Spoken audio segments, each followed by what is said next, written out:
Dans un monde où le succès se mesure souvent au statut et à l'argent, que se passe-t-il lorsqu'un milliardaire décide de suivre son cœur et de défier tous les préjugés? C'est le début du parcours d'Olivier et d'Anaïs, deux âmes qui se rencontrent au cœur d'un tourbillon de choix, de doutes et de révélations. Mais l'amour peut-il vraiment triompher des barrières que la société impose? Avant de poursuivre, abonnez-vous à notre chaîne pour ne rien manquer de cette histoire passionnante. Et à la fin, partagez vos impressions. L'amour peut-il transformer des vies aussi puissamment que l'argent? Restez avec nous pour découvrir la suite. Dans ces rues chics et pavées de Paris, où luxe et ostentation sont la norme, une jeune femme, marquée par la vie, marche pieds nus. Ses pieds, crevassés et poussiéreux, contrastent fortement avec les chaussures brillantes et les robes de soie des passants qui l'ignorent. Elle s'appelle Anaïs, une femme dont le visage porte les stigmates d'une vie difficile et de choix forcés, mais qui abrite aussi en elle une détermination inébranlable. Le jour de son premier jour de travail comme femme de ménage dans l'un des immeubles les plus imposants de la ville, elle sent une tension palpable. Ce n'est pas seulement la peur d'un nouveau départ, mais aussi la honte d'être jugée sur les apparences. De l'autre côté, dans un bureau au mobilier raffiné, offrant une vue imprenable sur la tour Eiffel, se trouve Olivier Dubois, un milliardaire réservé, toujours absorbé par ses affaires. Sa vie, malgré son opulence matérielle, est dépourvue de véritables liens affectifs. Il possède tout ce qu'on peut désirer, la gloire, l'argent, le pouvoir, mais il ressent un manque, comme si la grandeur de son existence n'était qu'un voile dissimulant un profond vide. L'arrivée d'Anaïs dans l'immeuble passe inaperçue. Elle n'est qu'un rouage de la vaste machine qui le fait tourner. Pourtant, lorsqu'ils se croisent dans le couloir, quelque chose en lui semble s'émouvoir. Il observe un bref instant sa démarche, ses pieds nus et sales, et sans vraiment savoir pourquoi, quelque chose change en lui. Anaïs ne s'en rend pas compte, mais Olivier l'observe plus attentivement qu'il ne voudrait l'admettre. Elle est différente des autres femmes qu'il connaît, tandis qu'il analyse les vêtements coûteux et les expressions parfaites de ses assistantes. Anaïs est tout autre. Elle dégage une dignité tranquille, une force qui ne réside pas dans son apparence, mais dans sa façon d'affronter le monde. Pour elle, cette situation est une question de survie, non de choix. Le destin tisse alors une histoire que personne n'aurait pu prédire. Olivier, habitué à tout contrôler, va bientôt comprendre qu'il y a quelque chose de bien plus profond qui l'attire chez cette femme, quelque chose qui dépasse la simple apparence ou le choc initial. Mais ce qu'il ignore, c'est qu'en essayant de l'aider, il risque sa propre vie. Anaïs, malgré sa vie en marge de la société parisienne, n'a jamais perdu son authenticité. Elle a grandi dans un quartier excentré, où la pauvreté a façonné sa vision du monde. Sa mère, une femme simple, lui répétait sans cesse que la dignité résidait dans la façon dont on se tenait droit, et non dans la richesse. Ces mots résonnaient encore en elle tandis qu'elle nettoyait le bureau d'Olivier. Elle connaissait bien la douleur de la perte et la lutte quotidienne pour survivre. À la mort de sa mère, Anaïs s'est retrouvée seule au monde, sans personne vers qui se tourner. C'est pourquoi elle a accepté ce travail dans l'immeuble, même en sachant qu'il lui serait difficile de supporter les humiliations quotidiennes. Mais elle savait qu'elle en avait besoin pour sa mère, pour elle-même. Olivier, pour sa part, a mené une vie privilégiée. Fils unique d'un magnate de la technologie, il a grandi dans le luxe, mais aussi dans la solitude. Ses parents, absorbés par leur travail et leur voyage d'affaires, étaient toujours émotionnellement absents. Dès son plus jeune âge, Olivier a appris à dissimuler ses sentiments. À chaque succès, à chaque récompense, il s'éloignait un peu plus des relations humaines. La richesse est devenue pour lui un moyen de combler le vide qu'il ressentait. Mais au fond de lui, il savait que ce qu'il désirait vraiment, c'était être vu, compris, comme il ne l'avait jamais été. Au fil des jours, Anaïs et Olivier se croisent de temps à autre au bureau. Ils commencent à remarquer le contraste entre elle et les autres employés. Tandis que ses assistants sont impeccables, vêtus de vêtements de marque et affichant une perfection irréprochable, Anaïs est simple, humble et dégage une aura d'honnêteté sans faille. Elle se comporte avec discrétion, sans jamais se faire remarquer, mais sa présence silencieuse imprègne l'espace d'une manière surprenante.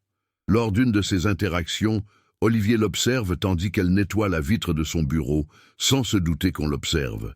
Il y a quelque chose dans sa posture, dans la façon dont elle travaille, avec un dévouement presque religieux, qui l'intrigue. Il ne comprend pas pourquoi cette femme, si simple et si discrète, lui inspire un sentiment si étrange. Il tente de détourner le regard, mais ses yeux reviennent sans cesse vers elle, et un léger malaise s'installe en lui. Pour Anaïs, la présence d'Olivier est à la fois source de fascination et de crainte. Elle le perçoit comme un homme inaccessible, venu d'un autre monde. Son regard froid et distant la rend invisible, mais quelque chose dans son attitude laisse aussi deviner une fragilité cachée. Elle n'aurait jamais imaginé qu'un homme si puissant puisse éprouver quoi que ce soit pour une femme comme elle. À ses yeux, il était une icône, une figure de pouvoir. Pourtant, une petite graine de curiosité à son égard commence à germer en elle. Au fil des jours, le lien entre Anaïs et Olivier se fait plus évident. Mais ce n'est pas un lien anodin. Pour Olivier, chaque regard échangé avec elle éveille quelque chose de nouveau, quelque chose qu'il n'a jamais ressenti. Il tente de rationaliser ses sentiments. Après tout, il a tout ce qu'il désire, des femmes parfaites, des entreprises florissantes, une vie que beaucoup envieraient. Mais Anaïs, avec son regard intense et silencieux, remet en question sa vision du monde. Il éprouve une étrange attirance, quelque chose qui dépasse son apparence ou sa situation. Il commence à la voir non plus comme une simple employée, mais comme une personne avec sa propre histoire, avec des peines et des joies qu'il ne peut contrôler. Pendant ce temps, Anaïs est en proie à un conflit intérieur. Elle sait qu'un homme comme Olivier ne pourrait jamais s'intéresser à une femme comme elle. Mais lorsqu'il commence à se rapprocher, à lui poser des questions sur sa vie et à l'observer attentivement, elle ne peut ignorer la tension grandissante. Elle se demande alors si ce ne serait pas plus qu'une simple curiosité passagère de sa part. Pourtant, elle sent une barrière, une distance infranchissable entre eux. Comment pourrait-elle, avec sa vie si difficile, avoir la moindre valeur aux yeux d'un homme comme lui? À un moment crucial, Olivier décide de lui faire un geste. Il comprend que ses vieilles chaussures usées témoignent de sa condition modeste et ne peut s'empêcher de penser qu'elle mérite mieux. Alors, au début d'une journée comme les autres, il dépose sur son bureau une boîte cadeau contenant une paire de chaussures de marque. La voyant arriver et ses yeux s'écarquiller de surprise devant ce présent, il attend sa réaction avec impatience. D'abord, elle hésite, ne sachant pas si elle doit l'accepter. Après tout, il la traite comme une simple employée, mais en même temps, elle sait qu'il essaie d'être gentil. Elle ne sait pas comment réagir. Son indépendance, sa lutte pour la survie ne lui ont jamais permis d'accepter l'aide de quiconque sans s'interroger sur ses intentions. Anaïs ramasse les chaussures, mais l'incertitude l'envahit. Pourquoi a-t-il fait ça? Que veut-il de moi? Elle ressent une pression intérieure croissante pour trouver une explication à ce geste, mais elle sait aussi que si elle accepte, elle brisera la ligne invisible qu'elle a tracée entre eux. Un lien qui, jusqu'à cet instant, l'avait protégée. Tandis qu'elle réfléchit à ce qu'elle doit faire, Olivier l'observe avec une appréhension mêlée de tension. Il ne sait pas vraiment ce qu'il attend, peut-être seulement qu'elle l'accepte tel qu'il est, avec tous ses défauts et ses incertitudes. Mais au fond de lui, il craint aussi d'être rejeté. Ce qu'ils ignorent, c'est que ce simple geste, une paire de chaussures, pourrait être le tournant qui changera leur vie à jamais. Ils sont sur le point d'être entraînés dans un cycle de découverte de soi et d'émotions qu'ils redoutaient tous deux. Les barrières émotionnelles et sociales qui les séparaient seront mises à rude épreuve. Après l'incident de la chaussure, la relation entre Anaïs et Olivier se transforme. Le geste généreux d'Olivier éveille en elle un sentiment troublant, un mélange de gratitude et d'insécurité. Elle commence à s'interroger sur ses véritables motivations, se demandant s'il fait simplement preuve de politesse ou si ses actions cachent quelque chose de plus profond. Elle ne peut ignorer le malaise croissant qu'elle ressent en sa présence. À chaque sourire timide qu'il lui adresse, à chaque mot de réconfort, la pression émotionnelle s'intensifie. Parallèlement, un doute plane sur elle. Ces jours-ci, Anaïs commence à comprendre qu'elle n'est pas la seule à être observée. Ses collègues, surtout les femmes, se mettent à parler plus bas lorsqu'elle traverse les couloirs, chuchotant et échangeant des regards furtifs. Elle réalise que, pour beaucoup, sa présence n'est pas qu'une question de classe sociale. Certains, plus cyniques, la perçoivent comme une menace. Elle, une femme simple, a désormais l'attention d'Olivier, le milliardaire parisien, et cela suscite l'envie.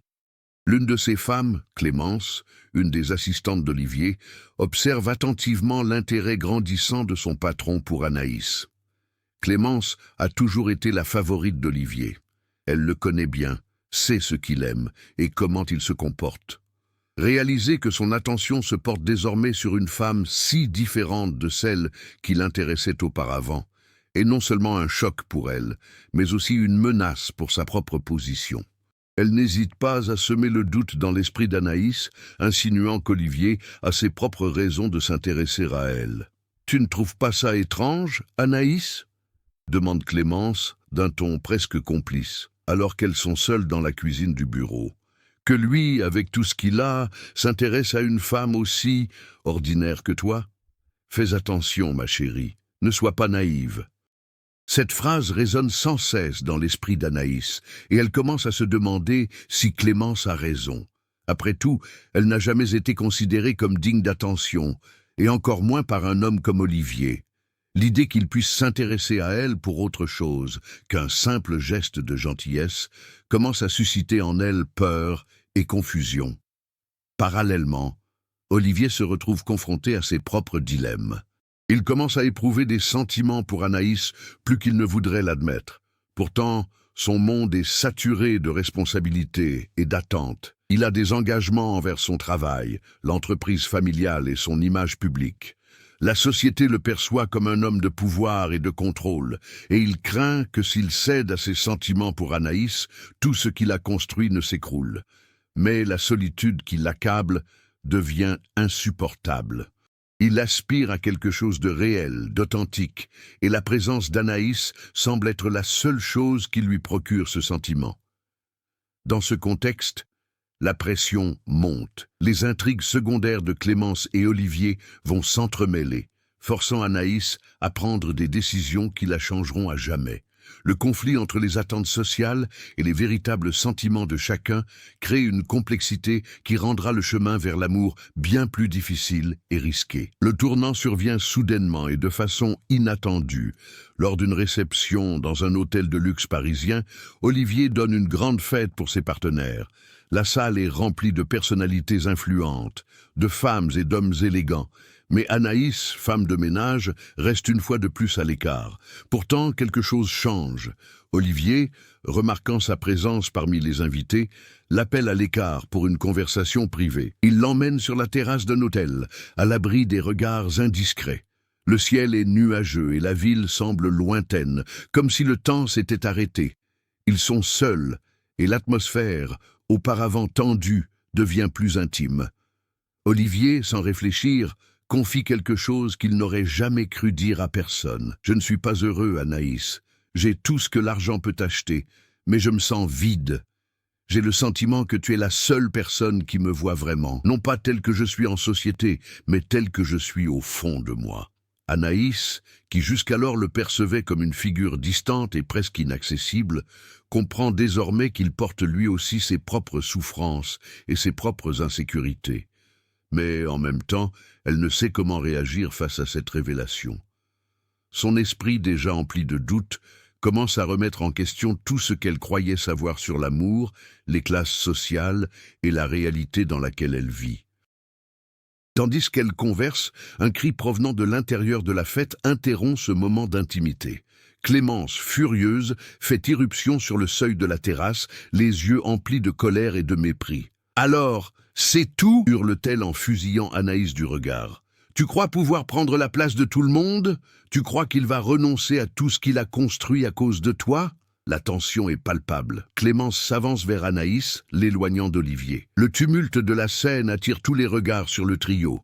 La peur s'empare d'Anaïs. Elle sait qu'à cet instant, quoi qu'il arrive, ce sera irréversible. Face à la confusion, Olivier cherche une réponse. Il regarde Anaïs, mais avant qu'elle puisse réagir, il fait un geste inattendu. Il prend la main d'Anaïs et l'attire contre lui, s'éloignant de Clémence et des autres invités. « Tu ne comprends pas, Clémence. Ce n'est pas ce que tu crois. Je ne peux plus vivre dans le mensonge. » Le choix d'Olivier est clair et définitif. Il ne vivra plus pour plaire à personne. Il désire quelque chose d'authentique, quelque chose qu'il s'est toujours refusé par peur. Et ce quelque chose, c'est Anaïs. Mais les conséquences de cette décision sont imprévisibles. La soirée dégénère en chaos et les relations d'Olivier avec son entourage commencent à se détériorer. Au même moment, Anaïs est submergée par un flot d'émotions contradictoires. Gratitude, peur, incertitude.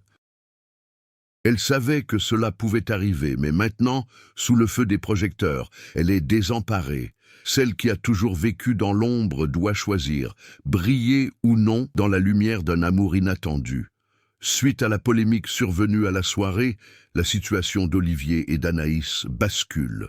Le geste audacieux d'Olivier, qui consiste à défier Clémence et les autres invités pour être avec Anaïs, le met immédiatement en position de faiblesse. Ses amis du monde des affaires, qui l'ont toujours considéré comme l'incarnation même de la réussite et de la maîtrise, le regardent désormais d'un œil critique. Pour beaucoup, il a perdu la raison. Un milliardaire avec une femme simple, une femme de ménage. C'était inacceptable pour la haute société qu'il représentait. Pour Olivier, cette décision s'accompagne d'un mélange de libération et de regret.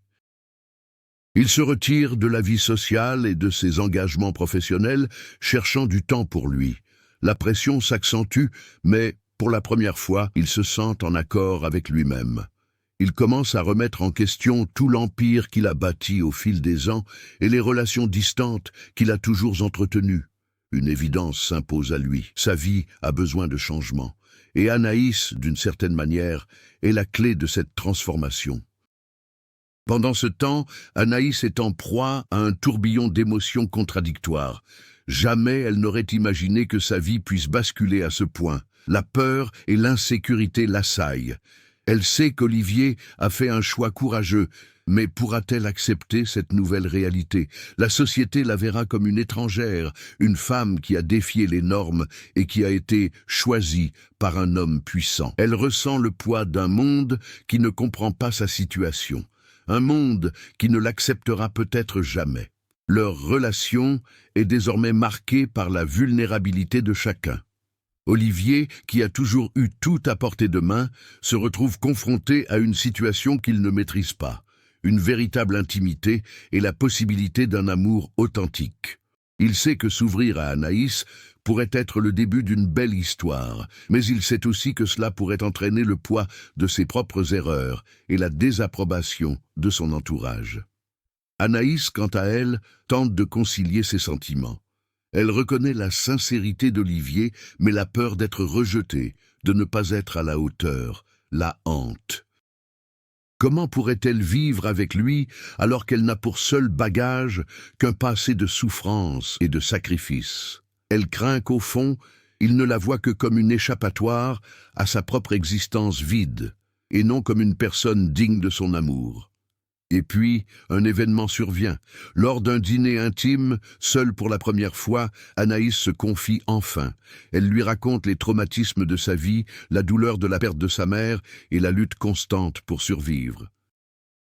Elle évoque comment la pauvreté l'a forgée, les sacrifices qu'elle a consentis pour en arriver là et la méfiance qu'elle a développée envers les intentions d'autrui. Olivier l'écoute attentivement, sans l'interrompre. Il prend conscience pour la première fois du poids qu'elle porte, ce qui ne fait qu'accroître son admiration. Il commence à comprendre que, pour comprendre Anaïs, il ne suffit pas de la regarder. Il lui faut la voir dans son intégralité, dans toute sa complexité, et cela le confronte à des défis insoupçonnés. La nuit s'achève sans grande résolution, mais avec une compréhension plus profonde entre eux. Ils savent tous deux que le chemin à parcourir sera semé d'embûches. Ils ont beaucoup à surmonter, non seulement des défis intérieurs, mais aussi le jugement de la société qui les entoure. Pourtant, quelque chose a changé. Ils savent désormais que le lien qui les unit est authentique et qu'ensemble, ils ont le pouvoir de créer une nouvelle réalité, loin des attentes du monde. Au fil du temps, la relation entre Anaïs et Olivier est mise à rude épreuve. La vie qui semblait autrefois maîtrisée et prévisible pour lui est désormais marquée par l'imprévisibilité des émotions véritables, tandis qu'Anaïs commence à s'interroger sur ses propres limites et ses peurs. Anaïs, qui a passé sa vie à faire face à l'abandon et aux épreuves, commence à comprendre qu'elle a quelque chose à offrir, au-delà de sa simple capacité à survivre. Elle entrevoit que la véritable force ne réside pas dans le fait d'endurer la douleur en silence, mais dans la conviction que chaque personne a de la valeur, quelles que soient ses origines. Elle se met à observer de plus près l'univers d'Olivier, les défis professionnels auxquels il est confronté, et commence à s'interroger sur le sens même du succès. Olivier, de son côté, commence à comprendre que le bonheur ne réside ni dans la maîtrise de soi, ni dans l'apparence de la perfection, mais dans l'authenticité. Il voit comment Anaïs, avec sa vision du monde simple et réaliste, l'incite à réévaluer ses propres valeurs et sa vie d'excès. Il prend ses distances avec nombre de ses anciens cercles sociaux qui exerçaient une telle pression sur lui. Sa décision d'être avec Anaïs, aussi impulsive fut-elle, revêt désormais une signification plus profonde. Il ne veut plus vivre une vie vide, entourée de luxe, mais sans amour véritable. Lors d'une conversation avec un vieil ami, Olivier lui confie son dilemme. « Je n'aurais jamais cru qu'une femme puisse à ce point bouleverser ma vision du monde. J'ai tout, mais j'ai l'impression que ma vie ne fait que commencer maintenant. » Son ami, sceptique, tente de le convaincre de reprendre sa vie d'avant. « Tu fais une erreur, Olivier, le monde t'attend. Ne laisse pas une femme te faire perdre tout ce que tu as construit. » Mais Olivier est ferme dans sa décision. Il comprend qu'il ne peut pas vivre une vie dictée par les attentes des autres et que le véritable épanouissement provient d'une relation authentique avec autrui. Anaïs, de son côté, commence à accepter plus facilement les marques d'affection d'Olivier. Elle se sent encore fragile, mais quelque chose en elle s'amorce. Elle comprend que si elle continue de se laisser définir par les difficultés de son passé, elle ne pourra jamais construire quelque chose de nouveau. Elle entreprend alors de s'affirmer au sein de leur relation. Au lieu de dépendre uniquement d'Olivier, elle se lance dans des projets communautaires, aidant des personnes qui, comme elle, ont vécu en marge de la société. Ensemble, ils redéfinissent la notion de réussite. Pour Olivier, il s'agit moins d'accumuler des richesses que d'être un homme de caractère, capable d'aimer et d'être aimé sans réserve. Pour Anaïs, il s'agit d'apprendre à s'apprécier et de comprendre qu'elle a autant à offrir que n'importe qui d'autre, quelles que soient ses origines ou son passé. Mais leur transformation n'est pas sans difficulté. La société, leur entourage, continuent de remettre en question l'authenticité de leur union. Olivier doit toujours faire face à des obstacles professionnels, ses concurrents cherchant à le discréditer et à exploiter sa relation avec Anaïs. Anaïs, quant à elle, est en proie à ses propres insécurités. Elle craint d'être rejetée à tout moment ou qu'ils se lassent de leur vie simple. Cependant, au fil du temps, ils trouvent des solutions pour concilier les difficultés internes et externes en se soutenant toujours mutuellement. Leur relation n'est pas parfaite, mais elle est authentique. Et au final, c'est bien là l'essentiel. Avec le temps, la relation entre Anaïs et Olivier, qui semblait autrefois une échappatoire pour tous deux, se transforme en un champ de bataille, mais pas un champ de bataille ordinaire. Le combat qu'ils mènent n'est pas seulement extérieur, contre la société, les classes sociales et les défis professionnels, mais aussi intérieur, contre leurs propres peurs et limites. Ils ont commencé à construire une vie ensemble, mais le chemin est encore long pour surmonter tous les obstacles. Malgré son amour grandissant pour Anaïs, Olivier ressent toujours le poids des attentes de la société, notamment celle du monde des affaires. Ses associés, qui l'ont toujours admiré pour sa capacité à garder le contrôle, commencent désormais à remettre en question ses décisions. Ils perçoivent sa relation avec Anaïs non seulement comme une menace personnelle, mais aussi comme une menace pour l'empire qu'il a bâti. Une réunion importante avec des investisseurs internationaux est sur le point d'avoir lieu, et Olivier sait que c'est un moment crucial. S'il ne parvient pas à conclure l'affaire, ses anciens associés, qui désapprouvent sa vie privée, pourraient s'en servir contre lui. Parallèlement, la pression monte sur Anaïs. Désormais plus impliquée dans le bénévolat, elle devient la cible de critiques et de jugements. Beaucoup l'aperçoivent comme la femme qui a entraîné le milliardaire, celle qui a défié les conventions. Les regards se font de plus en plus durs et elle sait que si elle échoue, on lui reprochera d'avoir déconcentré Olivier et de l'avoir détourné de son objectif. Le poids de ses attentes commence à fragiliser leur relation. Anaïs, malgré tous ses efforts pour rester forte, se sent de plus en plus insignifiante face à l'ampleur de la vie d'Olivier. Elle se demande si elle est vraiment prête à affronter cette réalité ou si, d'une certaine manière, elle l'entrave. De son côté, Olivier ressent une pression croissante. Il aime Anaïs et souhaite construire une vie avec elle. Mais il sait que sa vie, sa réputation, tout ce qu'il a accompli sont en jeu. Il craint que sa décision d'être avec elle ne soit la cause de sa chute. Dans un moment de vulnérabilité, Olivier tente de parler à Anaïs. Il essaie de lui expliquer qu'il a besoin de se concentrer sur son travail, que la pression est immense et qu'il est peut-être temps de prendre du recul pour faire le point. « J'ai besoin de temps, Anaïs.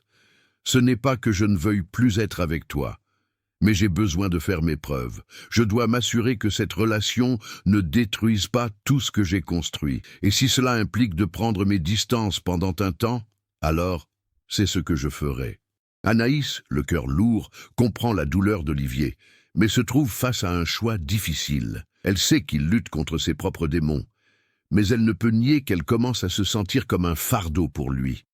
Elle, qui a toujours dû se battre pour survivre, ne supporte pas l'idée d'être la cause de sa faiblesse. « Peut-être que c'est mieux ainsi, » dit-elle avec une tristesse qu'elle ne peut dissimuler. « Peut-être as-tu besoin de quelqu'un qui comprenne vraiment ton monde. Je ne veux pas être le poids qui te fait échouer. » La tension entre eux atteint son paroxysme. Ils traversent une période d'incertitude, où leurs insécurités et leurs craintes pour l'avenir les ont momentanément séparés. La séparation n'est une décision facile pour aucun des deux, mais tous deux sentent que pour surmonter cette épreuve, ils doivent prendre une décision, aussi difficile soit-elle. C'est à cet instant précis qu'Olivier, le cœur lourd, prend conscience d'une chose qu'il n'aurait jamais imaginée. Il comprend que, plus que la réussite professionnelle, plus que la reconnaissance sociale, ce qu'il désire vraiment, c'est vivre selon ses propres règles, aux côtés de quelqu'un qui l'accepte tel qu'il est. Il comprend qu'il n'y a plus de place pour le doute, que son bonheur dépend bel et bien d'Anaïs, et que leur avenir ne saurait être façonné par les pressions extérieures. Olivier s'apprête ainsi à faire le choix le plus important de sa vie, tandis qu'Anaïs, avec ses propres insécurités, se prépare à une décision qui pourrait bien être pour elle sa dernière chance de croire en ce qui est le plus vrai entre eux. Le grand jour arrive, et la tension accumulée tout au long du récit explose dans un moment d'émotion pure. La réunion avec les investisseurs est fixée, et Olivier est plus nerveux que jamais. Il sait que c'est sa dernière chance de faire ses preuves dans le monde des affaires, mais en même temps, ses pensées sont loin des chiffres et des négociations. Il n'arrive pas à se sortir Anaïs de la tête. Pendant qu'il se prépare pour la rencontre, Anaïs, de son côté, est au bord du gouffre. Elle a travaillé sans relâche pour faire ses preuves, pour trouver sa place dans le monde d'Olivier. Mais la peur d'échouer, de ne pas être à la hauteur, la tenaille. Elle sait déjà que la décision qu'il prendra aujourd'hui changera tout. S'il persiste, elle risque de ne plus faire partie de sa vie. L'insécurité, la peur de l'abandon sont presque insupportables. Pourtant, quelque chose change en Anaïs à cet instant précis. Elle décide qu'elle ne peut plus vivre dans la peur. Elle sent qu'elle doit reprendre sa vie en main, quoi qu'il arrive à Olivier. Elle sait que, malgré tout l'amour qu'elle lui porte, elle doit être assez forte pour aller de l'avant si nécessaire. Arrivée dans l'immeuble où se tient la réunion, Anaïs prend une décision audacieuse. Elle se rend dans la salle de conférence où Olivier s'apprête à rencontrer les investisseurs. Ce n'est pas pour le sermonner ni pour imposer sa présence. Elle y va pour lui montrer, d'une certaine manière, qu'elle a confiance en elle. Elle veut qu'il sache que, quel que soit son choix, elle s'en sortira. Lorsqu'elle entre dans la pièce, tous les regards se tournent vers elle. Le silence est palpable. Anaïs s'approche d'Olivier, qui la regarde, surpris, mais aussi avec une expression mêlant soulagement et angoisse. Il se lève et les investisseurs échangent des regards gênés. Pour beaucoup d'entre eux, une femme simple comme Anaïs n'avait rien à faire là. Ils s'attendaient à ce qu'Olivier soit accompagné d'une personne plus convenable, plus en phase avec son statut. Mais loin de se laisser intimider, Anaïs regarde Olivier droit dans les yeux et déclare fermement « Je ne suis pas là pour t'empêcher d'avancer. Je suis là pour te dire que je peux être heureuse seule, si c'est ce que je veux. Mais je tiens à ce que tu saches que, quel que soit ton choix, ma valeur ne dépendra jamais de toi. J'ai appris à m'apprécier, et cela n'a rien à voir avec qui tu es ou ce que tu représentes. » Olivier reste silencieux un instant, absorbant ses paroles. Le monde autour de lui semble s'arrêter. Les personnes présentes attendent une réaction typique d'un milliardaire. Mais au lieu de poursuivre ce qui s'annonçait comme une réunion importante, il fait un pas en avant. Son regard posé sur Anaïs est d'une intensité qui surprend tout le monde dans la pièce, lui y compris. Il déclare alors, avec une clarté à laquelle personne ne s'attendait, « Je suis un homme d'affaires, mais je suis aussi un homme de sensibilité, et j'ai décidé que, par-dessus tout, je veux vivre ma vie honnêtement, avec quelqu'un que je puisse vraiment considérer comme mon égal. Je choisis Anaïs. » Le silence qui suit est absolu. Les investisseurs, sous le choc, échangent des regards.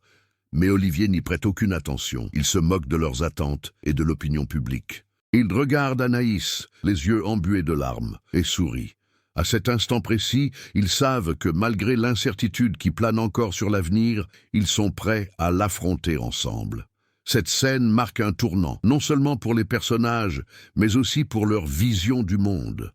En choisissant l'amour et l'authenticité plutôt que le statut et les attentes, Olivier se libère enfin des chaînes qui le retenaient prisonnier de l'image que le monde voulait qu'il soit.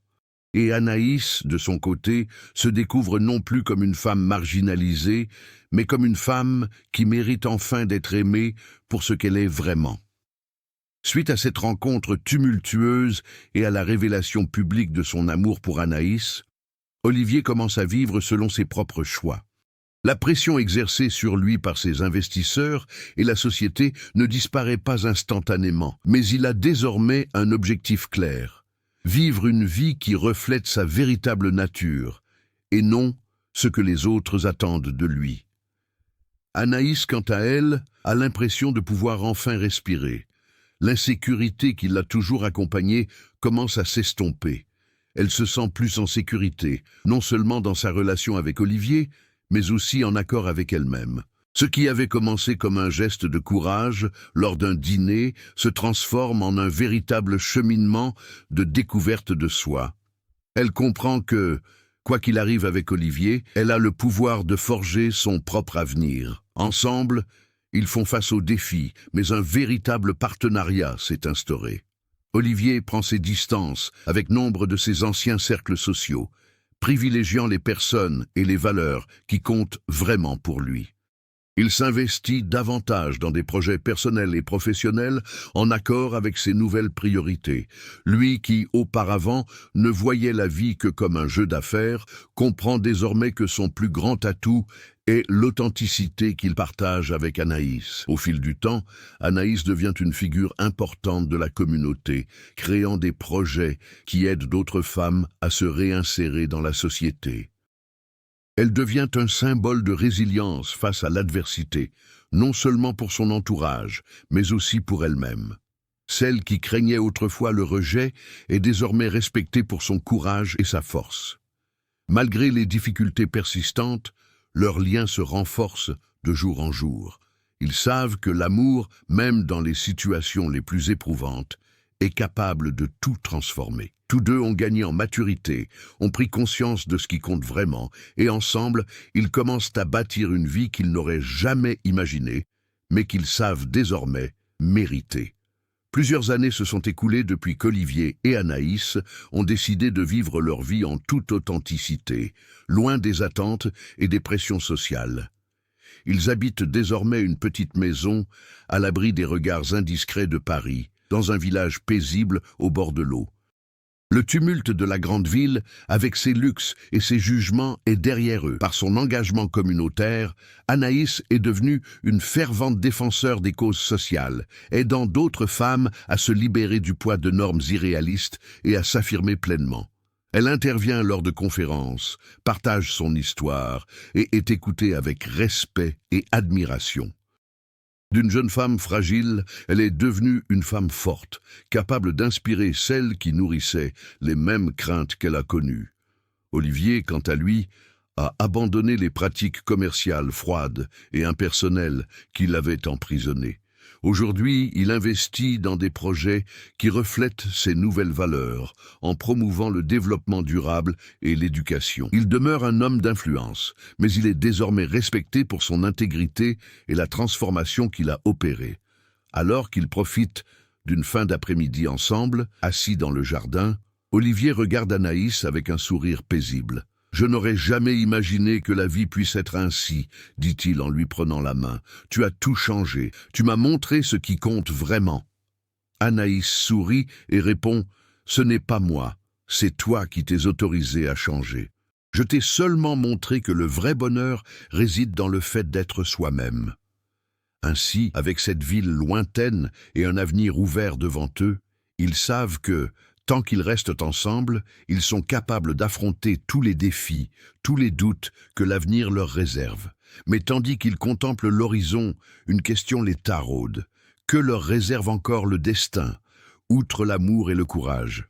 Une chose est sûre, quoi qu'il arrive, ils seront prêts à l'affronter ensemble. Et vous, chers lecteurs, que pensez-vous de cette histoire? Croyez-vous, vous aussi, que l'amour peut transformer des vies et abattre les barrières imposées par la société? Partagez vos réflexions dans les commentaires ci-dessous et abonnez-vous pour découvrir d'autres histoires passionnantes comme celle-ci. N'oubliez pas de nous suivre pour ne rien manquer de nos nouvelles aventures et réflexions sur le pouvoir transformateur de l'amour. Rejoignez-nous et continuons d'explorer la force du courage et du dépassement de soi, car le véritable chemin est toujours celui qui nous mène au cœur.